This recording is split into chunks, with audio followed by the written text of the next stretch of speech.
يا عالم هذه الرسالة من تحت النار، والله من تحت النار. يا عالم وصلوا صوتنا للعالم، وصلوا صوتنا للعالم، وصلوا لهم انه احنا اطفالنا قاعدة بتموت ونسائنا بتموت.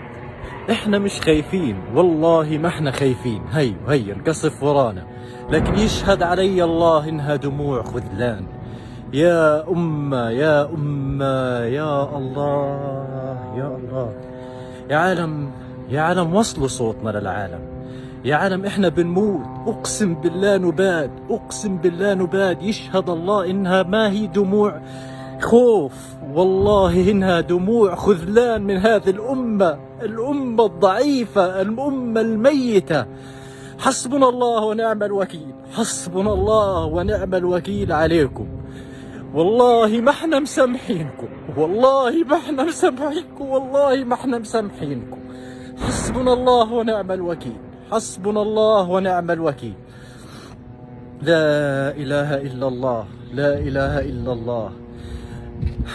احنا في مخيم الشاطئ، لربما تكون آخر رسائل، لربما تكون آخر إشي تسمعوه مني.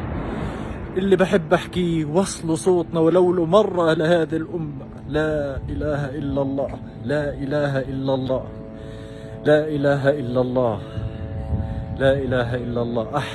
أحياء تباد، أحياء تباد.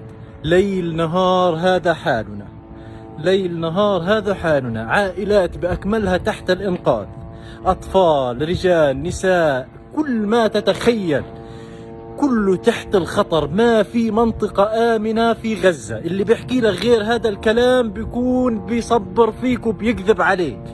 أما إحنا بحالنا في غزة هو هذا اللي أنتوا قاعدين بتسمعوه بتشوفوه. وحسبنا الله ونعم الوكيل على هذه الأمة الضعيفة. حسبنا الله.